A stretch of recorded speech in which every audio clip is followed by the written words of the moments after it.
This is well, it was just a warning. Santiago, that was just a warning.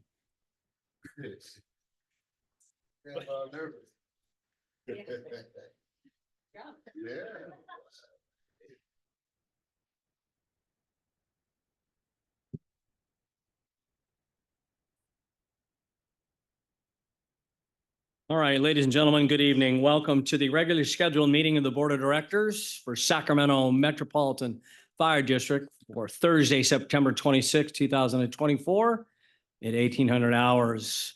We'll start this meeting as we normally do with a call to order with a Madam Clerk. Yes. Director Sailors, Present. Director Weber, Present. Director Sheets, President Gould, Present. Director Jones, Here. Director Costa, Here. Director Clark. Present. And for the record, Directors Wood and Rice are absent this evening. Thank you. Thank you very much. We'll now move on to pledge the flag. I believe Director Costa, would you please lead us? Sir. Ready? Again. I pledge allegiance to the flag of the United States of America and to the republic for which it stands, one nation, under God, indivisible, with liberty and justice for all. Thank you, Director Costa. Ladies and gentlemen, if you're interested in watching the proceedings this evening at a later date, you can do so by looking at all of the details relative to that on our posted agenda. With that, Madam Clerk, we have a public opportunity to discuss matters of public interest within the district's jurisdiction, including items on or not on the agenda. I have a really sneaking suspicion we may have a speaker here in the room. That is correct. We'll check the online. So Roger, let's turn the time over to you unless you don't want to talk tonight.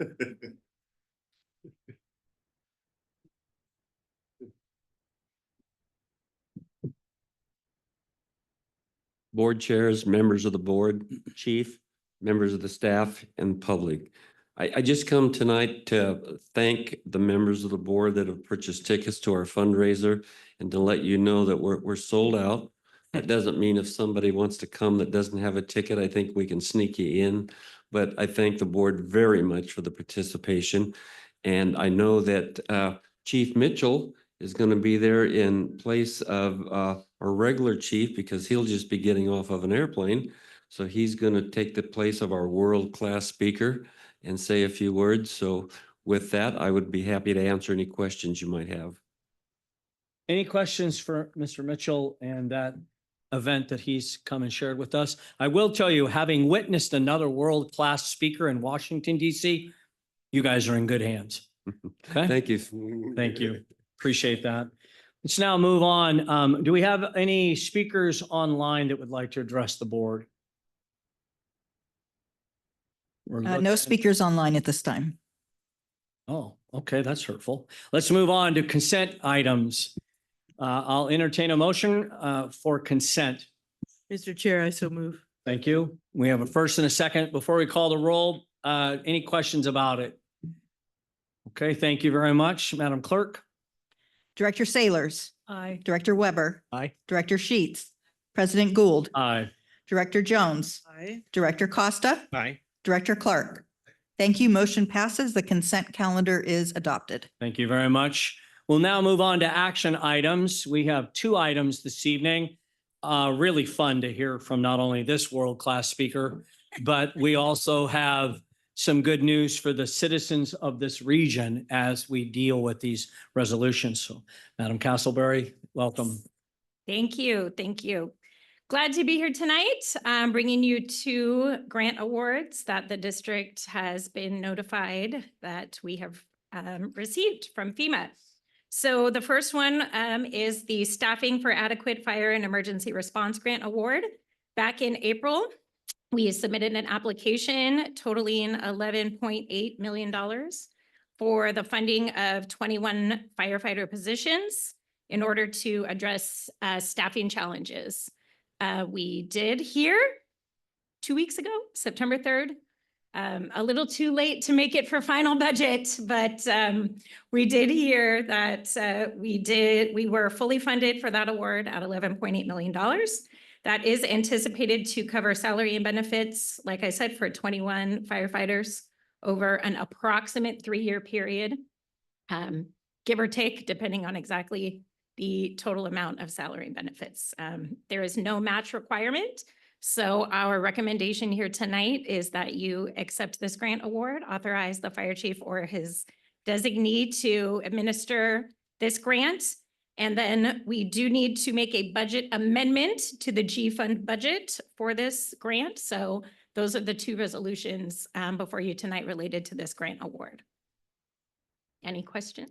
Does anyone have questions relative to this action item? President Gould, if I may, just real quick. Absolutely, First Chief. off, I think Ms. Castleberry, world-class speaker, her ability to write these grants and work with staff. Obviously, we've been very fortunate to receive the funding. I think it's important to highlight what she said about no match.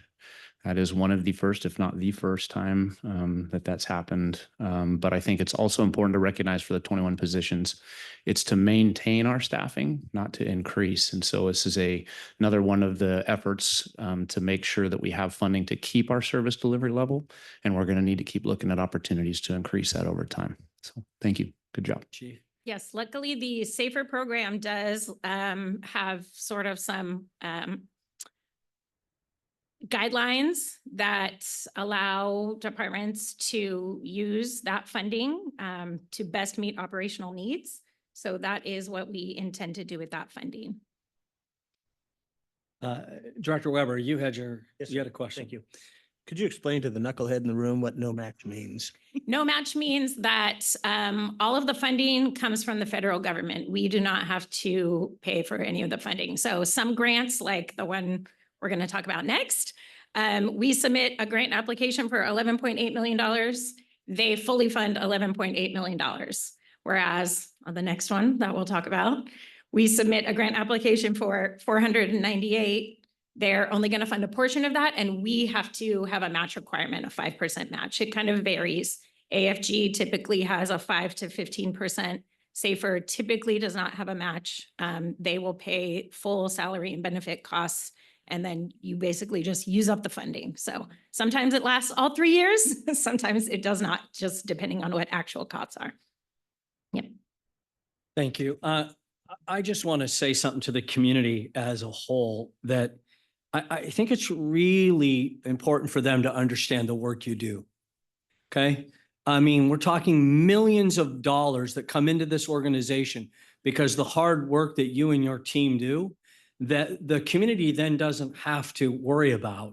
And it just boggles my mind, the kind of money we're talking about, because Aaron, what you do and your colleagues do and you've done it so well, that the feds, who are pretty far removed from here, have so much trust in you and what you've done in the past, that we're building on that trust factor to where I think when they see a grant come through from Sac Metro Fire, they immediately think of you and your team and how they've never had an issue with giving you money and it being properly managed, properly spent, and having a little bit of knowledge about that. I can tell you so much of it is, especially when you just continue to get them year after year, it's so much about the thoroughness, the detail, the trust that they have in you.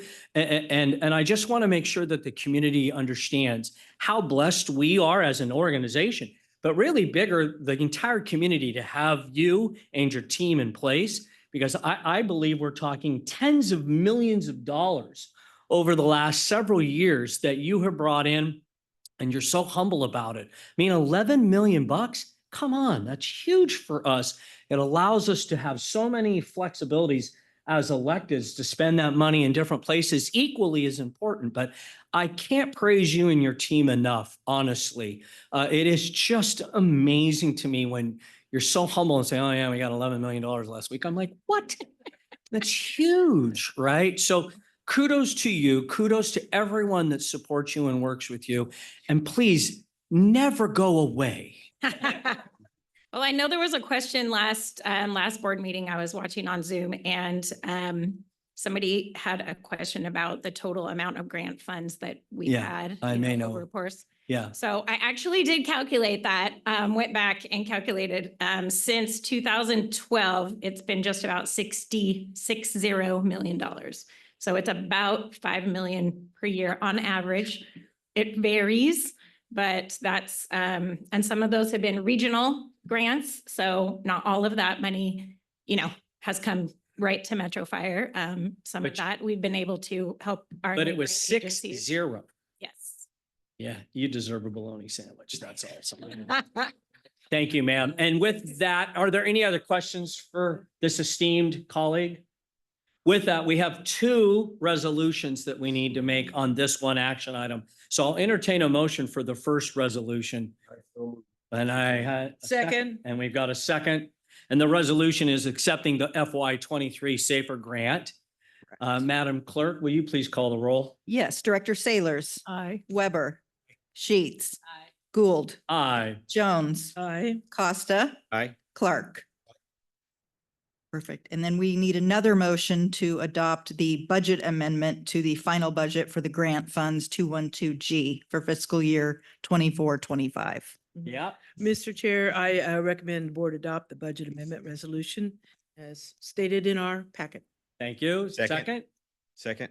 Okay, Director Costa. Great. Madam Clerk, please call the roll. Yes. Director Sailors, Aye. Director Weber. Aye. Director Sheets, President Gould, Aye. Director Jones, Aye. Director Costa, Aye. Director Clark. Thank you. Motion passes on both those. Great, thank you. Okay. Moving on to the fiscal year 23 Fire Prevention and Safety Grant Award. Similarly, on the exact same day that we submitted our Safer Award, Safer Grant application, we submitted a Fire Prevention and Safety Grant application. Thank you to FEMA for making those due on the same day.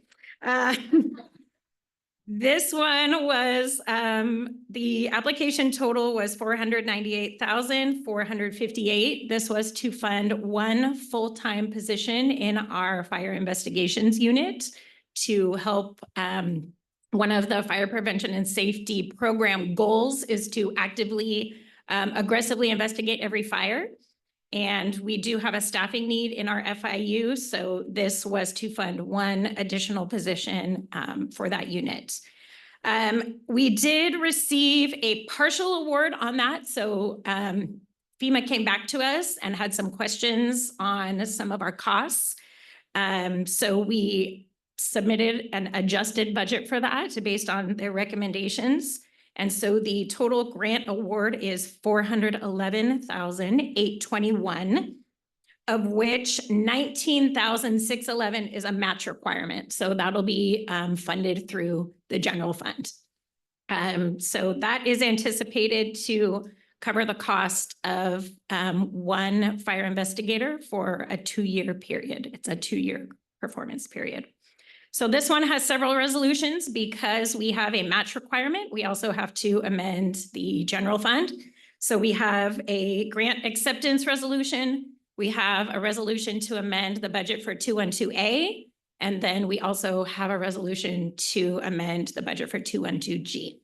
I'll take any questions you have before that. All right. So we've got 3 this time. So we're going to start with the first one. I'll entertain a motion to accept the grant. I'll make that motion. I got a first Go ahead. Second. and we got a second. Madam Clerk, please call the roll. Director Sailors, Aye. Director Weber. Aye. Director Sheets, President Gould, Aye. Director Jones, Aye. Director Costa, Aye. Director Clark. Thank you. Motion passes. Okay. And the second resolution is to, Adopt a budget amendment to the final budget for General Fund 212A for the fiscal year 24-25. okay. So with that, I'll entertain a motion. You made the motion. Who's Jeez. second? I'll second. We got 3 seconds. We're good there. Okay. Madam Clerk, please call the roll. Director Sailors, Aye. Director Weber. Aye. Director Sheets, Director Gould, Aye. Director Jones, Aye. Director Costa, Aye. Director Clark. Thank you. Motion passes. And our final resolution in this action item is associated with, Adopting a budget amendment to the final budget for Grant Fund 212G for the fiscal year 24-25. entertain a motion. So moved. Second, and a second up here. Okay, Madam Clerk, please call the roll. Director Sailors, Aye. Director Weber. Aye. Director Sheets, President Gould, Aye. Director Jones, Aye. Director Costa, Aye. Director Clark. Thank you. Motion passes. Thank you. Okay, again, Aaron, we can't thank you enough. Honestly, we just simply can't. With that, we'll move on to reports. I have no report this evening. We'll move on to Fire Chief's report. Chief Mitchell. Thanks, President Gould. Good evening, directors, members of the public, colleagues. Chief House is out of town attending the Integrated Benefits Institute Conference and Board Health and Productivity Forum in Chicago. That's a mouthful. Where he is joining Director and CPF President Brian Rice and members of Kaiser Permanente's workforce, health, and cancer teams for a panel discussion about the impacts of cancer and achieving optimal outcomes in cancer care focused on the fire service. So a pretty big deal. So they're there as representing really the national fire service, the two of them. So very esteemed offer to be invited to do, and it's good that they're there. So a couple other items this past week, several of our members attended the annual IAFF Fallen Firefighter Memorial Ceremony in Colorado Springs. Very well done to honor 306 IAFF members who passed away in their service to others as part of being part of the fire service. 3 of our very own were honored and their names were added to the wall there in Colorado Springs. Retired engineer Christopher Anaya, retired captains Jeff Fitty, and retired captain Robert or Bob Bruce. So it was a very nicely, very well attended and very respectful and honorable ceremony. It was an honor to be there. Also, as you are all well aware, our members have been very busy locally, regionally, and statewide throughout this summer season. But to update you, yesterday morning, our members responded to a structure fire incident in Battalion 13. And during the firefight, they encountered some rapidly changing fire conditions and hostile fire environment. All of our members, fortunately, and civilians made it out of the building successfully. However, 2 of our members did sustain some burn injuries. I wanted to say thank you to all of the folks that were there at the incident, as they do all the time. They're very professional, but they did a fantastic job in managing that incident and getting our members treated as well as the civilians, but also to point out and thank our partners at the UC Davis Burn Center and Firefighters Burn Institute.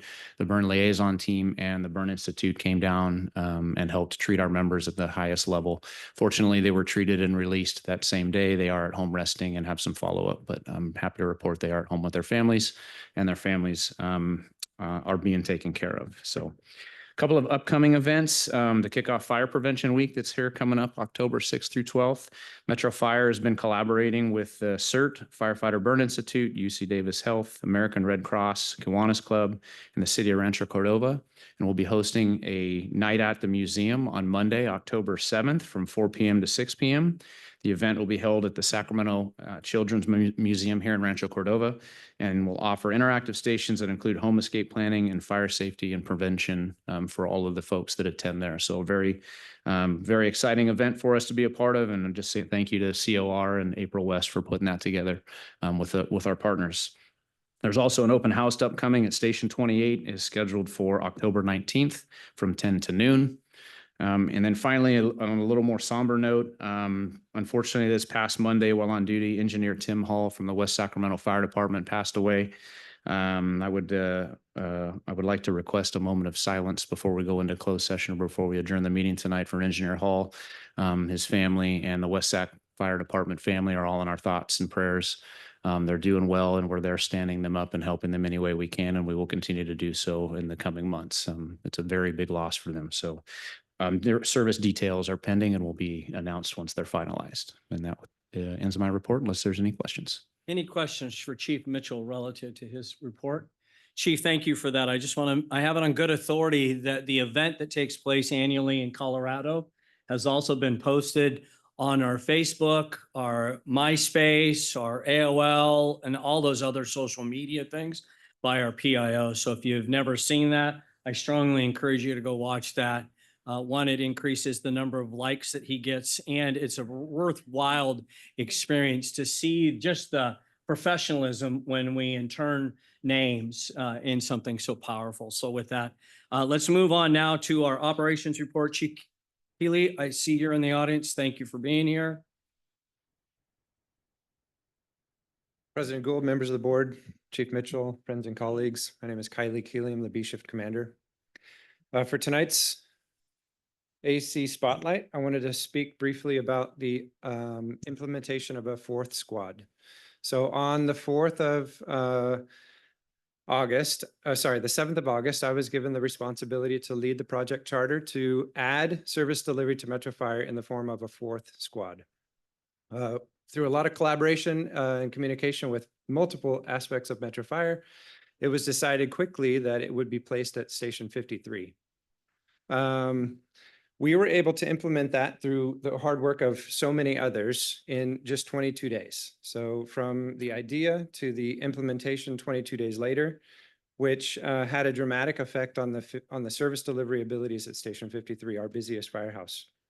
It's undergoing a 90-day trial just to see if it's a good fit. And so far it's been received very well.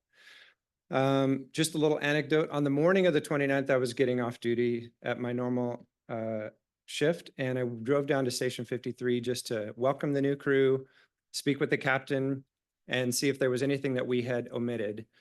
As I was speaking to the crew, the engine had gotten a call as the squad was waiting for their second crew member to arrive. And so the engine was out of service on a call. And as I was speaking to the squad crew members, they got their first call, which was just up Stockton Boulevard for a childbirth. So their very first call, they delivered a child and transported in with a medic from the city. So pretty successful outcome on their very, very first shot. So tonight I wanted to bring the crew from Station 53 on the B shift, Captain Tyler Oshiro and his crew, and he's going to come up and introduce his crew and speak briefly and give you a firsthand account of the impact that it's made for their firehouse.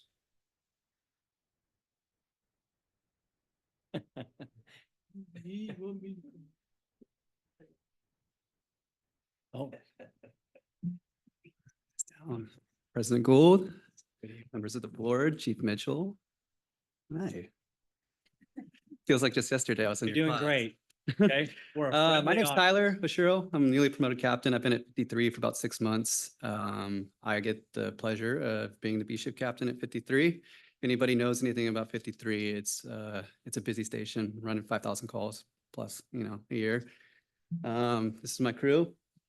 It's Matthew Auer, Tony Ramos, and our paramedic intern, Philip Lee. So we were fortunate enough that we got the squad implemented at our station. And I can tell you right now, it's been huge. The effects of having a fire engine available to be there for a fire, as well as any other calls that are coming out on our first end. It's pretty, before we had the squad, it's pretty common to hear engine 7, engine 10, engine 56 running in our first end constantly when we're on calls. And now I can tell you, having the squad there, it's been great, having the engine available. But more so, the biggest thing that I noticed about the squad is we were kind of unsure how it was going to work, having a Metro Medic program medic in there and a squad. We have 7 people right now on our station. During the day, breakfast, dinner, right? And if anybody's been to 53, they know it's a small station. But we're making it work, right? And that's been the biggest thing. And I think more so than just having a piece of apparatus there, some of the biggest takeaways are, we talk about service delivery, but having 2 firefighters on the squad when we train. Tony can pull hose probably faster than anybody I've worked with, but having the 2 firefighters there, when you have two extra members that can force a door and effect a search, you're talking about saving lives and property. And that's probably one of the biggest, most effective things about having the squad at our station. And also, is the mentorship, right? So mentorship in all ranks. It was not that long ago that I was Philip, and now I'm here talking to the board. So, but having the squad, right, it's mentorship in all levels, including myself. I'm still learning this position and learning how it works, but having the 2 members on the squad, we're asking a lot of them, these men and women to go out there. They are like company officers operating on their own. They're doing the job of 3 people with 2, and it doesn't go not seen. And, it's a new program, but I can tell you at our station right now, it's working out great. And, if you look on Pulse Point, you'll see the squad just constantly running, but they're out there doing a great job. So thank you for working with the union and making this happen for us. Okay. Now, don't go away yet, because this is now the most exciting part of this, right? Any questions for the captain in his interactions at Station 53? None, really? Come on. This is golden for him. He's so prepared. He's got paper and everything. Yes, very good, Captain. Bob, I knew Bob would, if we just waited There long you go. enough, Bob. You're really making light of Station 53. That is a very rough house to work. I worked there once on overtime, never again in my life. So kudos to the folks that love that station. Exactly. It's a rough house. So thank you, all of you, for doing that. And he means that in the most endearing way. Okay. Captain, thank you for bringing your crew tonight as well. And we're very encouraged by all the hard work that you do. As Bob said, that is a very aggressive place to work in our business because the call volume, I mean, I think it's important. How many calls did you say that you We're believe? on track to hit 6,000 before the squad came. Okay. So. So I think that needs to resonate in our community as well. We have men and women that are going out and working at that level constantly with all the risks associated with all of those calls, and you're all to be congratulated or Thank you. condolences, whatever works for you, but quite a place to shine. And thank you very much, your entire crew. Thanks for doing such a wonderful job. We appreciate that. I think you're free to go now, Captain, but the chief may have other plans. I don't know. Chief Kylie, behind you. Any questions for me? Any questions for the chief? Thank you very much, gentlemen. Appreciate that. Ladies and gentlemen, I know that the agenda has multiple other folks that were planned, but I have it on good authority that there are no additional reports. So we'll move on now to committee and delegate reports. I have no report for the executive committee. I will let them know that we're kind of postponing a potential meeting because of some things that may come up. And so I'll let my members of the executive committee know if we need to pull that trigger. Chief Bailey for the comm center, please. Thank you. Good evening, President Gould, Metro Board members, Acting Fire Chief Mitchell, colleagues and members of the public, Ty Bailey, Deputy Chief of Support Services, also a board member of our JPA Communications Center. I have two quick updates. We had two action items. One was LiveScan. We updated our policy to include both state and federal data. Previously, it was only pulling the state of California. Now it's doing both. And then also we updated our budget policy to reflect, it'll be done 60 days earlier. So November 30th, our prelim budget for 25-26 will be done sooner. That way, all the agencies participating in the comm center can plan for their next fiscal year to make it a little easier. Yeah. And not throwing the city under the bus, but typically that's where the roadblock was. Wow. It's good work. We are proud to, Wow. thank you. We're Nice proud job to for being all night. recognize, all right, I got it. I can come all day, yeah. We're proud to recognize service anniversaries in August of 2024. Melissa Burnett, 3 years, Alicia Alaga, 3 years, Tyler Stoddard, 3 years, Barbara Votelar, 26 years, Chia Vargo, 7 years, Tara Poirier, 19 years, and Corbin Brooker, 1 year.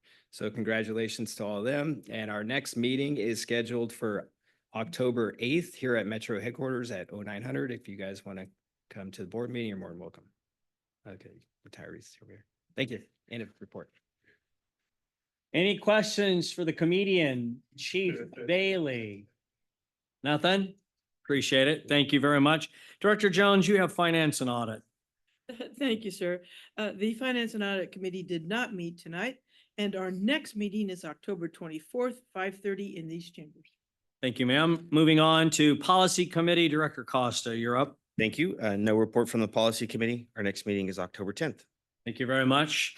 All right, folks, let's go through board members' questions and comments, and then we will have a moment of silence for the West Sacramento firefighter that lost his life this week, at which time we'll then go into closed session. I think you know me well enough to know I desire to see none of you. No offense, but I desire to see none of you present when we come out of that closed session, which should be relatively quick, but it's time away from your families. With that, we'll start with Director Costa, No comments. Director Jones, Comment? Director Delman Clark. No comment. We're trying to beat a record that only Director Sheets used to have. Director Sheets. We're not. 2 minutes. Director Weber. Thank you. No comments. Nicely done. All right, Cindy, go. I do have a couple of comments. I'm going to make them really quick. Thank you. I think you're being paid by this one. Thank you, Aaron, for your wonderful job that you do getting us grants. I want to shout out to Tim White and Mark Siebert and the students from Del Campo High School for coming on Saturday to Rio Linda for our country fair and hanging out all day and recruiting for reserves. They do a wonderful job, even though there were 2 house fires that day. The air unit went, came. On Sunday, I had the pleasure of going to Sac City Fire Training Division for their girls' camp. And April West, shout out to her for showing up and helping out with that. That's all. Everyone stay safe. Cancer awareness. We have 2 city firefighters right now in hospice care because of cancer. Just the awareness. Thank you. Stay safe. That's it. Thank you. Have a Okay. good night. Thank you very much. Ladies and gentlemen, we're going to ask for all of us to stand and in a moment of silence for Engineer Tim Hall of West Sacramento Fire Department.